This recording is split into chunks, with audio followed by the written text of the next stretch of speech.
Hello, my name is Muhammad Sabiqullah Akbar from Mechanical Engineering Department of 11 Maret University Indonesia, and I'm very honored to welcome you to my presentation for 26th International Conference on Fracture and Structural Integrity. I'm going to talk about assessment of design midship section structure subjected to the hydrostatic and hydrodynamics load, a convergent study. In the first chapter, I'm going to talk about the introduction, the second one, finite element setting and configuration. On chapter 3, result and discussion, and the last chapter is conclusion. In the chapter 1, discussion, subject for overview and background, and content and objective. As we know, around 71% of the Earth's surface is covered by oceans. So, water transportation such as vessels is the most important in transportation. As the demand of the ship transportation increased, so did the amount of freight that need to be transported. As a result, the load on the whole structure increased as well. The structural design should achieve two main objectives. The strength of the ship structure is very important to withstand the load of the ship, one of which is the environmental load. Hull testing on hydrostatic loads and hydrodynamic loads can be performed to determine the hull strength against environmental loads. The second one is the structure should be designed at considerable cost. This paper discusses the numerical study using finite element analysis of midship structure with a different outcome for each ELT ratio referring to benchmarking paper. It is important to perform a convergent study, as Carson and Herman in 2012 mentioned that the magnitude and interpretability of research result would be affected by poor convergence validity at any stage. The study aims to perform an ELT ratio convergence study for benchmarking of midship structure. The results obtained are displacement, strain, and stress from simulation and will be compared to benchmarking journal. The error value can be calculated from the result to show that the ELT ratio affects simulation result. In chapter 2, finite element setting and configuration, discussion subject is material properties and geometry, ELT ratio, boundary condition and benchmarking value. Material properties. Titanium alloy was used as a material for the midship structure in the simulation. Nowadays, titanium has been used in shipbuilding. This material is also used in benchmarking studies that we will compare in this paper to look for convergence result from the pioneer study. As you can see here, the material property of titanium alloy. For the geometry, the study test of the midship section of a 120 meters container ship with a given static load such as hydrostatic pressure and dead weight, and the dynamic load, which is a hydrodynamic pressure from the sea to the midship structure. In this analysis, the design of the midship geometry used the SolidWorks with dimension in figure 2.1a, and the design of 3D midship is shown in figure 2.1b.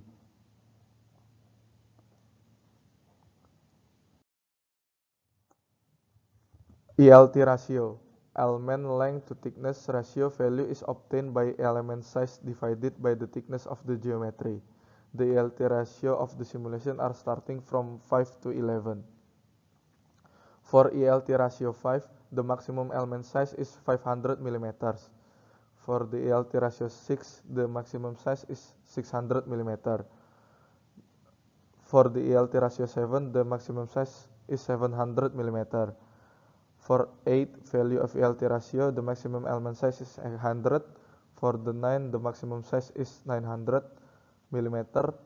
For the 10, value of ELT ratio, the maximum size is 1000 mm. And for the ELT ratio 11, the maximum size is 1100.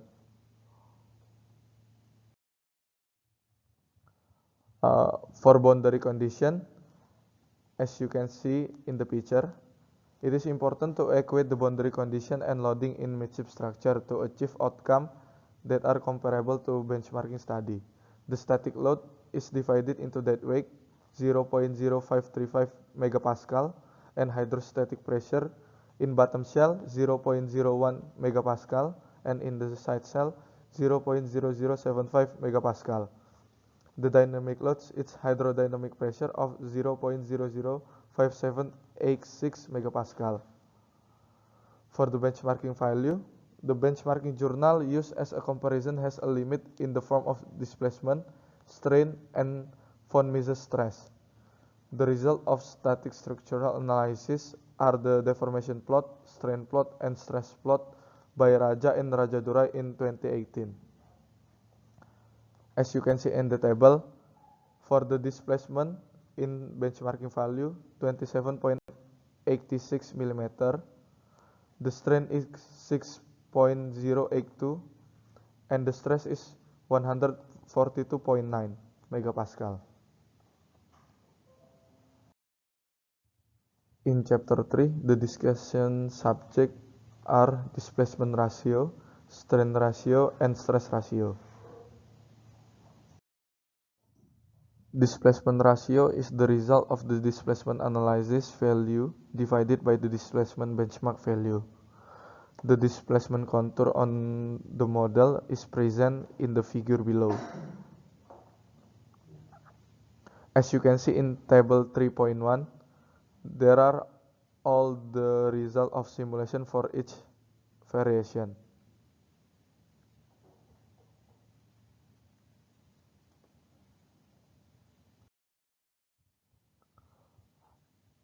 As seen in the graph, the values start approaching convergence when the ELT value is 8. The closest result when the ELT value is 10 with a displacement 26.94 mm, the displacement ratio of 0.97, the node is 36,946, the elements are 19,191, and the error is 3% compared to displacement value benchmarking study.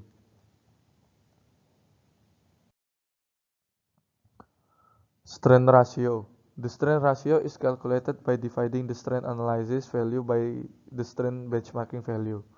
The strain contour on the model is present in the figure below. As you can see in table 3.2, there are the simulation result for each variation.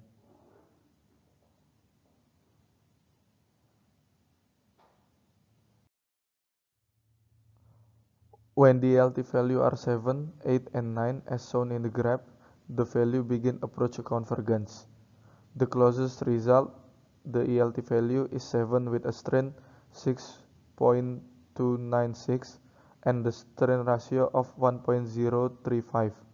The nodes is 74,016. The elements are 38,009. The error compared with the benchmarking study is 3.5%. The stress von Mises ratio is obtained from the stress analysis value divided by the stress benchmarking value. The stress contour on the model is present in the figure below. As you can see in table 3.3, for each simulation variation there are all the results.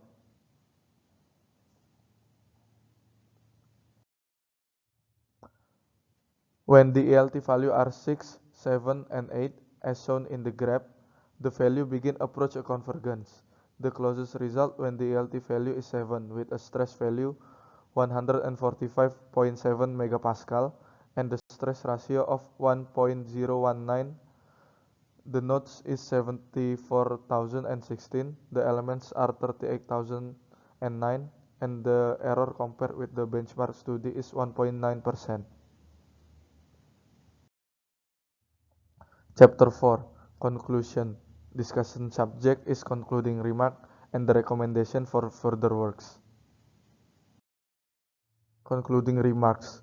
The different simulation result for each ELT ratio can be seen in the simulation result above, proving that the ELT ratio impact the simulation result. For the displacement ratio, the closest value to the benchmarking analysis is the ELT ratio of 10, with a displacement ratio of 0.97 and the error ratio is 3%. For a strain ratio, the ELT ratio value of 7 is the closest to benchmarking analysis, with a strain of 1.035 and the error ratio is 3.5%. For a stress ratio, the closest value of the von Mises stress ratio is the ELT ratio value of 7, with a stress ratio of 1.019 and the error ratio is 1.9%.